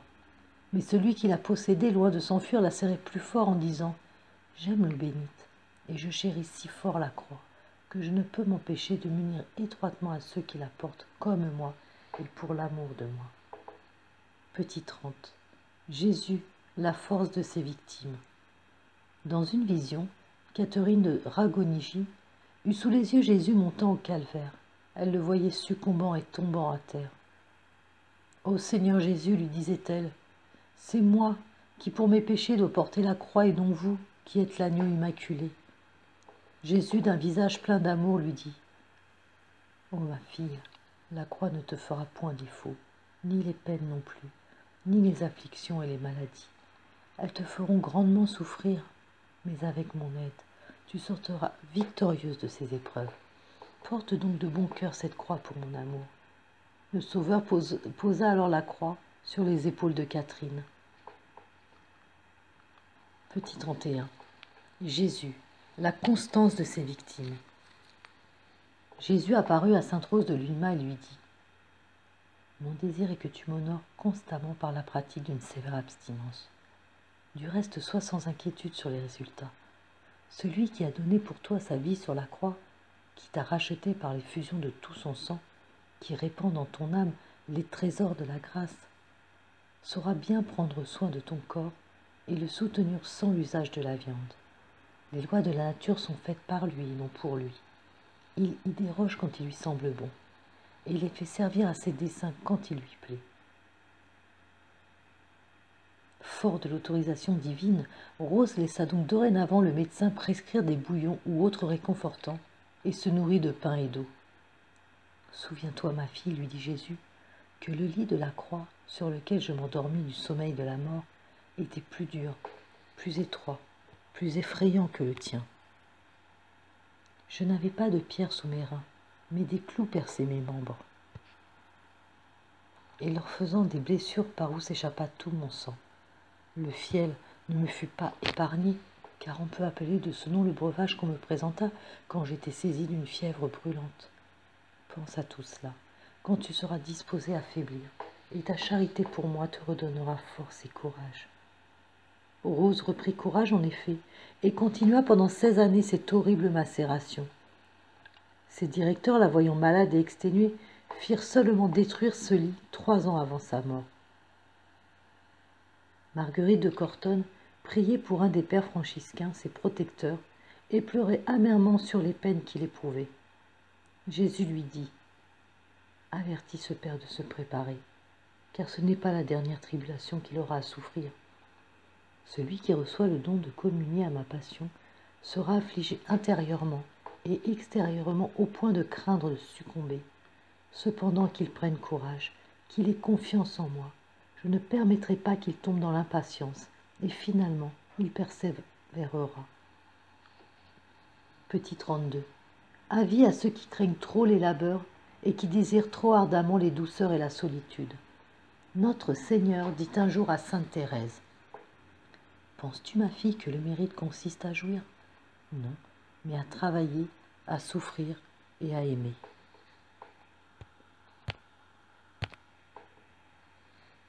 Tu n'as pas entendu dire que saint Paul ait goûté plus d'une fois les joies célestes, tandis qu'il a eu très souvent à souffrir.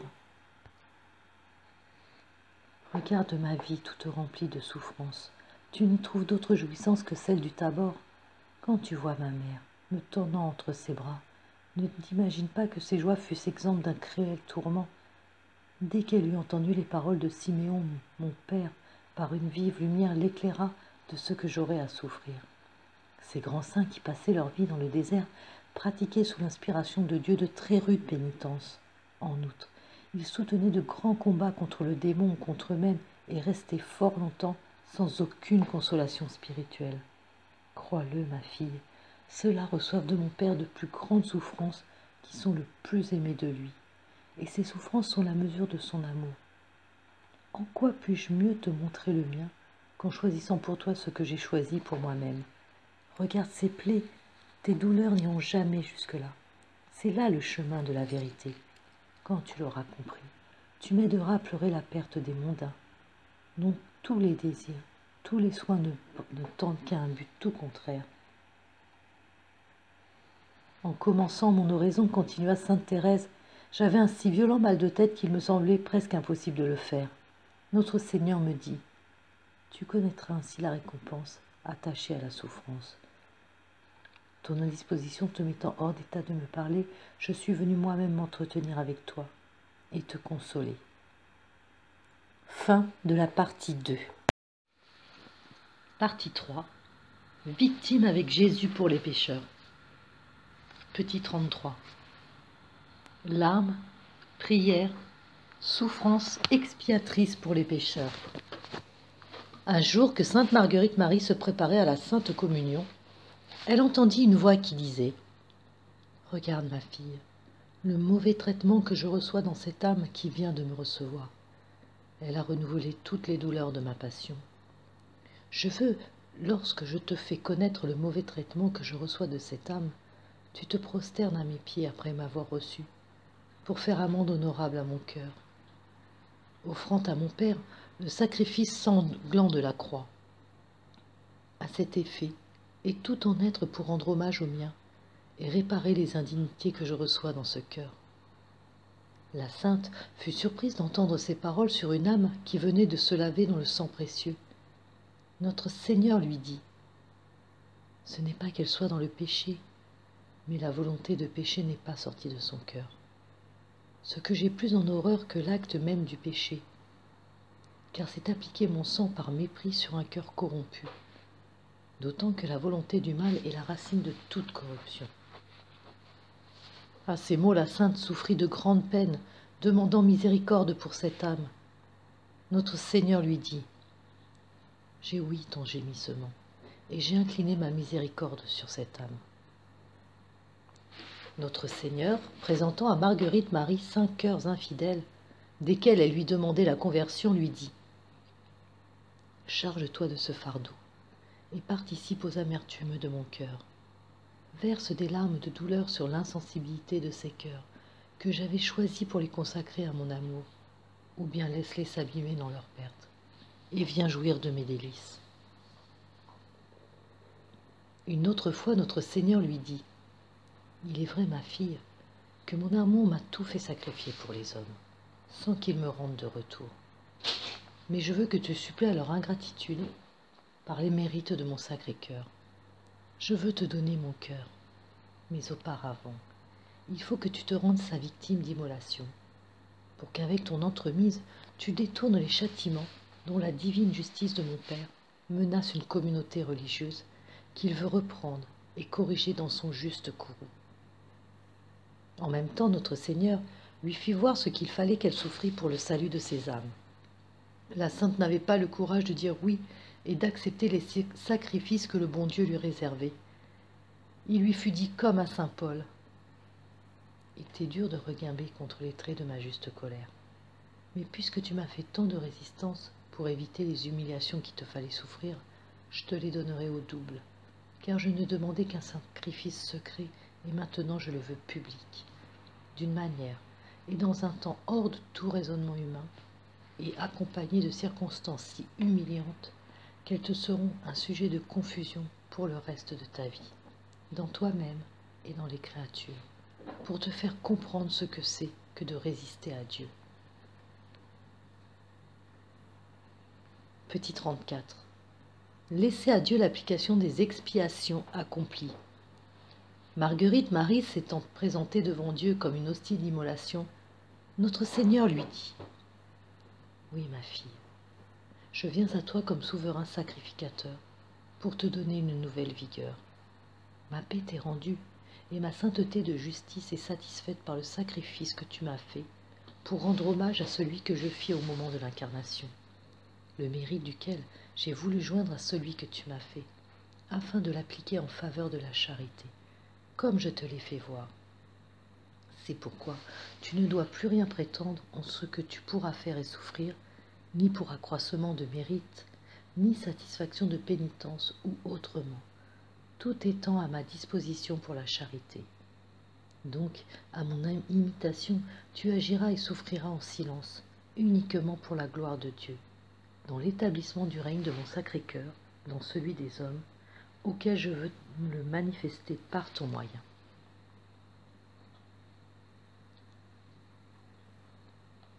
Petit 35. Combien une victime fidèle et puissante sur le cœur de Dieu.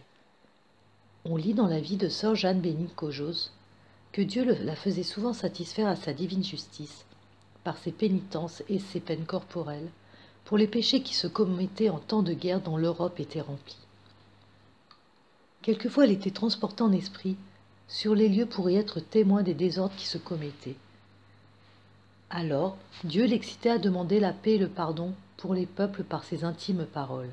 « Bénigne, et dis-moi que je pacifie ces rois, que je cesse de les châtier par eux-mêmes. » Un jour, se trouvant accablée de peine et en proie à des douleurs corporelles, martyrisantes, elle se plaignit à son bien-aimé qui lui dit « Et quoi, Bénigne se plaint? Ne se souvient-elle plus des grâces que ses souffrances apportent au monde, c'est-à-dire la conservation de la paix en ce pays, la préservation de la peste et de la disette universelle, le bonheur d'un royaume dans lequel elle est née, la France, la conservation du roi qui y domine, et celle du prince Charles-Emmanuel qui règne si heureusement dans les états où je l'ai conduite de ma main. Ce sont là des biens que j'accorde en faveur des douleurs que Bénigne souffre. Mais puisqu'elle s'en plaint, elle n'estime pas mes grâces. Elle compte pour rien le salut de ces 2 têtes couronnées que je lui ai accordées, et ne se souvient pas qu'elle s'est offerte à moi pour souffrir toutes choses, afin de l'obtenir et de satisfaire à ma justice pour leurs péchés.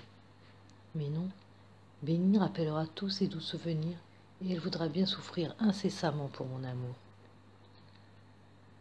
Une autre fois, se trouvant dans un grand abîme de ténèbres et de peines intérieures, elle fut tout à coup élevée dans le cœur de Jésus qui lui demanda « Que dit de moi, Bénigne ?»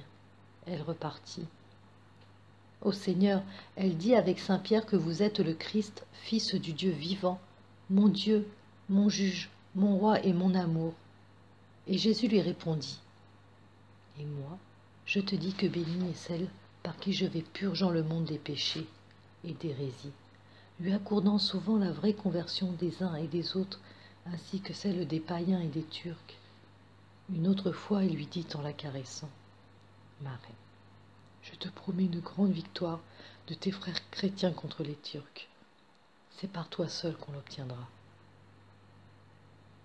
Un jour, ayant entendu dire en récréation que le Turc faisait quelques progrès, elle en parla à notre Seigneur le lendemain à la communion et lui dit « Ô ma fille, ne doute point des grands succès contre cet ennemi de mon Église, tant que tu tâcheras d'avancer dans mon amour. » Souvent, elle priait le bon Dieu de bénir les désirs qu'elle avait, de le glorifier en priant pour le salut de tout le monde. Et elle recevait cette réponse. « Je le fais, Bénigne, et je t'assure que tu ne vis plus que pour ma gloire et pour me gagner des âmes. »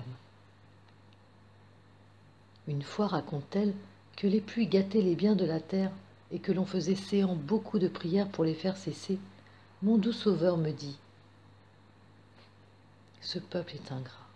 Il s'obstine dans le châtiment et se rend insolent dans la prospérité. » Puis il eut pitié de ma douleur et me dit « Bénigne, pour cette fois je pardonne à ce peuple, et en cet instant même je retire mon châtiment. » En effet, au sortir du cœur, je vis briller le soleil et le beau temps dura longtemps. Une autre fois, dans l'octave des rois, me trouvant dans les langueurs mortelles, je dis à mon amour que je ne pouvais comprendre comment j'aimais vivre parmi tant de douleurs et de lâcheté en son service. Lors, cet amant incomparable en bonté répartit.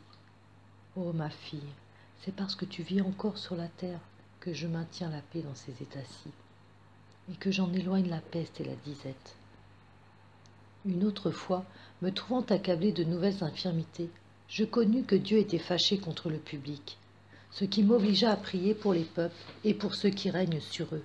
Il me dit, « Ma fille, tout ce monde-ci est en possession de 1000 biens que ma grâce et ma bonté lui accordent, et il agit comme ignorant que tout bien vient de moi. » Je répondis, « Seigneur, ce peuple a souffert et souffre encore. Les récoltes sont petites depuis 2 ans, et les impôts sont grands. » À quoi sa parole divine répartit, « Ma fille, je retiens les fléaux de guerre, de peste et de famine universelle. Compte-t-il pour rien ces 3 grandes faveurs? Au moins faut-il que Bénigne me remercie pour tous, puisque les tristes gémissements de ma tourterelle retiennent mes justes châtiments à leurs égards. » Une fois après l'action de grâce, je fus élevée en Dieu, perdant la mémoire de toutes les choses de la terre et restant absorbée en mon souverain bien, auquel je demandais la réunion des princes de France à leur roi pour le bien public. Note, c'était pendant les guerres de la Fronde. On me répondit d'une parole vraie. « Tu es exaucé, Bénigne. Les troubles civils de la France vont être calmés, et la paix entre les 2 couronnes se fera en son temps. » Ce qui arriva miraculeusement, comme elle l'apprit quelques jours plus tard. Petit 36. L'amour torturant et réconfortant rend capable de sauver les âmes. Un jour que sœur Marie-Joseph Cumy souffrait beaucoup, son bien-aimé lui rappela son rôle de martyr de la charité, lui montra plusieurs milliers de pécheurs près de tomber en enfer et lui dit « La charité cause tes douleurs, mais elle te réconfortera. Elle ne laissera en toi aucune partie de saine, mais tu conserveras la vie. Elle te donnera toujours les forces nécessaires pour supporter les nouvelles peines. Je t'ai appelé dans un ordre apostolique, celui de mon serviteur Dominique, parce que je t'ai choisi aussi pour la pêche des âmes. Par cet amour torturant, tu en prendras une multitude. » Petit 37. Il faut toujours des expiations parce qu'il y a toujours des péchés. Ma vie, raconte Marie Bretel, est un continuel combat avec notre Seigneur afin d'obtenir de lui miséricorde pour les âmes, et la souffrance ne s'arrête pas non plus. Notre Seigneur me découvre ordinairement toutes les âmes et tous les péchés du monde, et il me dit, « Ma fille, comment veux-tu qu'avec cela je fasse miséricorde ?» Mais je me jette à ses pieds, je me jette sur son cœur en lui disant, « Ou vous me ferez mourir, ou vous me ferez miséricorde. » À la fin, il me dit, « Je ne puis donc rien te refuser. Quelquefois, je me plains à lui. Pourquoi, lui dis-je, faut-il toujours recommencer à vous demander ?»« Ma fille, répondit-il, c'est que les crimes des hommes continuent et ne s'arrêtent pas. » Petit 38. La mission du peuple choisi, une âme juste et 1000 pécheurs. Un jour, dit Marguerite Marie, notre Seigneur se présenta à moi couvert de plaies, ayant son corps tout sanglant et son cœur déchiré de douleur. Il était comme tout lassé. Il me dit, « Voilà où me réduit mon peuple choisi, que j'avais destiné pour apaiser ma justice. Et il me persécute secrètement. S'il ne s'amende, je le châtierai sévèrement. Je retirerai les justes, et j'immolerai le reste à ma juste colère qui s'embrasera contre eux. » Lorsque l'on fut l'ouverture du jubilé, celui de 1675, Marguerite Marie reçut de notre Seigneur les enseignements suivants. Il me fit voir, dit-elle, dans une sévérité de juge, que ce n'était pas tant à cause des infidèles que sa justice était irritée, mais que c'était son peuple choisi qui s'était révolté contre lui, qu'il se servait de la privauté qu'il avait proche de lui pour le persécuter, que tant qu'il lui avait été fidèle, il avait toujours lié les mains de sa justice pour laisser agir celle de sa miséricorde. Mais s'ils ne s'amendent tous, ajouta-t-il, je leur ferai sentir le poids de ma justice vengeresse. Une âme juste peut obtenir le pardon pour 1000 criminels. Pendant matine, poursuit-elle, il me disait, pleure et soupire continuellement mon sang répandu inutilement sur tant d'âmes qui en font un si grand abus dans ces indulgences, se contentant de couper les mauvaises herbes qui ont cru dans leur cœur sans jamais vouloir ôter la racine. Mais malheur à ces âmes qui demeurent souillées et altérées au milieu de la source des eaux vives, puisqu'elles ne seront jamais purgées ni désaltérées. Ensuite, je m'adressai à ce divin cœur et je lui dis, « Mon Seigneur et mon Dieu, il faut que votre miséricorde loge ici toutes les âmes infidèles, afin qu'elles se justifient pour vous glorifier éternellement. » Et il me dit intérieurement, « Oui, je le ferai, s'il veut m'en promettre un parfait amendement. » Il me fit connaître que la plus agréable prière que je pouvais faire dans ce saint temps de jubilé, c'était de demander 3 choses en son nom. La première, d'offrir au Père éternel les amples satisfactions qu'il a faites à sa justice pour les pécheurs sur l'arbre de la croix, en le priant de rendre efficace le mérite de son sang à toutes les âmes pécheresses. La seconde, de lui offrir les ardeurs de son divin cœur pour satisfaire la tiédeur et lâcheté de son peuple choisi, en lui demandant que par l'ardent amour qui lui a fait souffrir la mort, il lui plaise de réchauffer leur cœur tiède à son service et de les embraser de son amour. La troisième, d'offrir la soumission de sa volonté à son Père éternel, lui demandant par ses mérites la consommation de toutes ses grâces et l'accomplissement de toutes ses volontés. Le 6 juillet 1920, le Sauveur dit à sœur Marie Fidèle, pendant son action de grâce, « J'ai soif des âmes qui s'offrent en secret à l'accomplissement de ma miséricorde et de mes intentions. Je veux déverser sur le monde, pour le sauver, le trop-plein de mon amour dans une mesure surabondante. Mais il faut pour cela que ces âmes me paient. Les hommes doivent reconnaître, et ils reconnaîtront, et expérimenteront que je suis le Rédempteur, que je suis le Dieu d'amour. J'aime les âmes, j'aime même les plus grands pécheurs. Aucun pécheur n'est trop grand pécheur, aucune âme n'est trop mauvaise que je ne veuille l'attirer à moi pour lui accorder le pardon et les plus grandes grâces.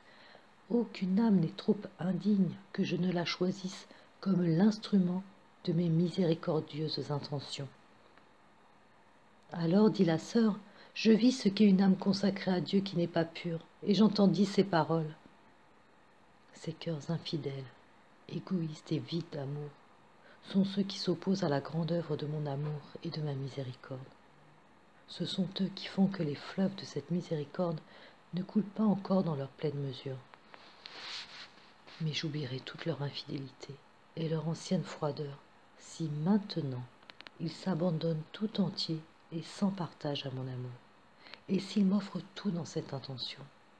Je ne mettrai aucune limite à l'effusion de mes grâces, pourvu qu'ils s'offrent à moi avec un cœur plein de confiance et qu'ils commencent une œuvre vraiment intérieure. Le jour suivant, Marie fidèle entendit encore ces paroles.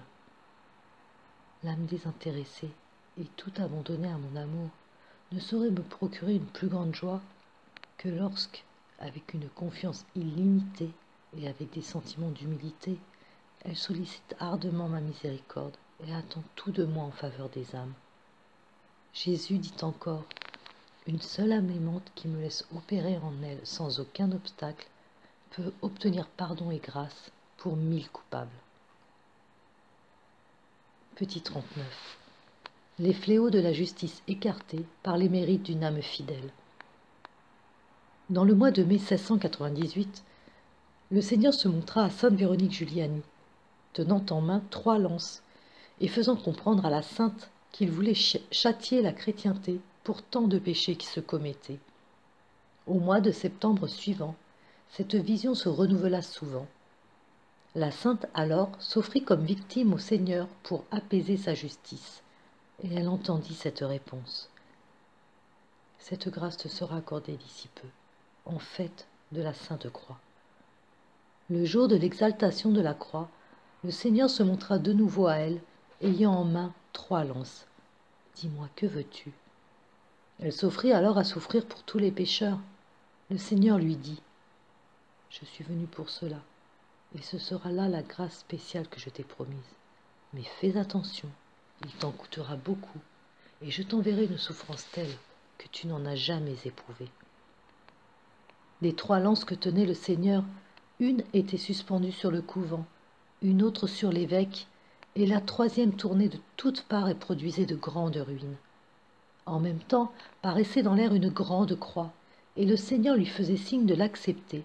« Seigneur, dit la sainte, apaisez-vous, je suis prête à toutes les peines. »« Oui, que la croix vienne sur moi, pourvu que vous ne soyez plus irrité. » En ce moment, la croix vint se placer devant les 2 premières lances.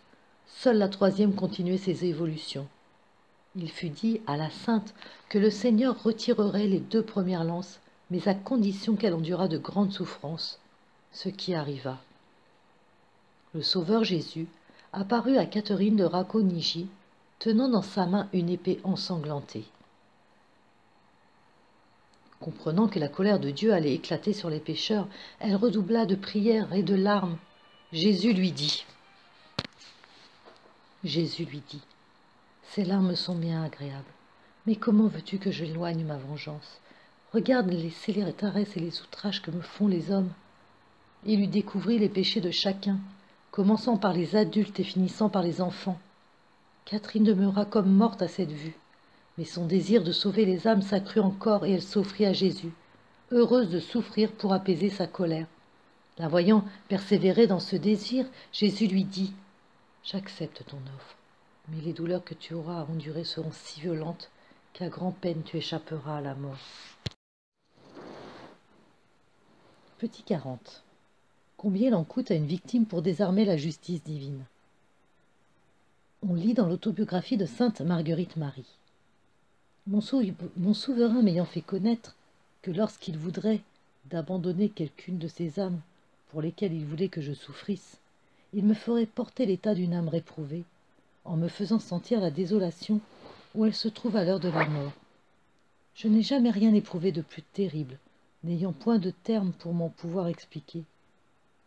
Car une fois, comme je travaillais seule, il fut mis devant moi une religieuse encore vivante, et l'on me dit intelligiblement, « Tiens, voilà cette religieuse de nom seulement, laquelle je suis prêt à vomir de mon cœur et à abandonner à elle-même. » Je m'offris à la divine justice pour souffrir tout ce qui lui plairait, afin qu'il ne l'abandonnât pas. Et il me sembla alors qu'alors sa juste colère s'étant tournée contre moi, je me trouvais dans une effroyable angoisse et désolation de toutes parts. Si je voulais lever les yeux, je voyais un Dieu irrité contre moi et armé de verges et de fouets prêts à fondre sur moi. Il me sembla voir l'enfer ouvert pour m'engloutir. Tout était révolté en confusion dans mon intérieur. Mon ennemi m'assiégeait de toutes parts par de violentes tentations, surtout de désespoir. Mon souverain, m'ayant fait porter souvent ces dispositions douloureuses, parmi lesquelles, m'ayant une fois montré les châtiments qu'il voulait exercer sur quelques âmes, je me jetai à ses pieds sacrés en lui disant: « Ô mon sauveur, déchargez sur moi toute votre colère et m'effacez du livre de vie, plutôt que de perdre ces âmes qui vous ont coûté si cher. » Et il me répondit: « Mais elles ne t'aiment pas et ne cesseront de t'affliger. Il importe, mon Dieu, pourvu qu'elles vous aiment. Je ne veux cesser de vous prier de leur pardonner. Laisse-moi faire. Je ne les peux souffrir davantage. » Il l'embrassa encore plus fortement. « Non, mon Seigneur, je ne vous quitterai point, que vous ne leur ayez pardonné. » Et il me disait: « Je le veux bien, si tu veux répondre pour elles. »« Oui, mon Dieu, mais je ne vous paierai qu'avec vos propres biens, qui sont les trésors de votre sacré cœur. » C'est de quoi il se tint content. Petit 41. La victime du Sacré-Cœur doit toujours être prête à être immolée pour les âmes. Notre Seigneur dit un jour à Marguerite Marie: « Bois et mange à la source de mes délices pour te rafraîchir, afin que tu marches courageusement. Car tu auras un long et rigoureux chemin à faire, où tu auras souvent besoin de prendre haleine et repos dans mon cœur, qui pour cela te sera toujours ouvert. Je veux que ton cœur me soit un asile où je me retirerai pour y prendre mon plaisir, lorsque les pécheurs me persécuteront et me rejetteront des leurs. Lorsque je te ferai connaître que la divine justice est irritée contre eux, tu me viendras recevoir par la Sainte Communion. Et m'ayant sur le trône de ton cœur, tu m'adoreras en te prosternant sous mes pieds. Tu m'offriras à mon Père éternel comme je te l'enseignerai, pour apaiser sa juste colère et fléchir sa miséricorde à leur pardonner. Et tu ne feras point de résistance à ma volonté lorsque je te la ferai connaître, non plus qu'aux dispositions que je ferai de toi pour l'obéissance, car je veux que tu me serves d'instrument pour attirer des cœurs à mon amour. Mais je ne peux comprendre, ô mon Dieu, comment cela se pourra faire, par ma toute-puissance qui a tout à fait de rien. N'oublie jamais ton néant, et que tu es la victime de mon cœur, qui doit toujours être disposé à être immolé pour la charité. C'est pour cela que mon amour ne sera pas oisif en toi, te faisant toujours agir ou souffrir, sans que tu doives avoir aucune prétention qu'il t'en soit mis la moindre chose en ligne de compte pour ton intérêt, non plus que l'ouvrage n'appartient à l'outil dont le maître s'est servi pour le faire. Mais comme je te l'ai promis, tu posséderas les trésors de mon cœur en échange, et je te permets d'en disposer à ton gré en faveur des sujets disposés. N'en sois pas chiche, car ils sont infinis. » Une fois, Marguerite Marie sentit s'appesantir sur elle la sainteté de son Dieu. Elle en était comme écrasée. Notre Seigneur lui dit: « Je ne t'en fais sentir qu'un petit échantillon, car les âmes justes la soutiennent, crainte qu'elle ne tombe sur les pécheurs. »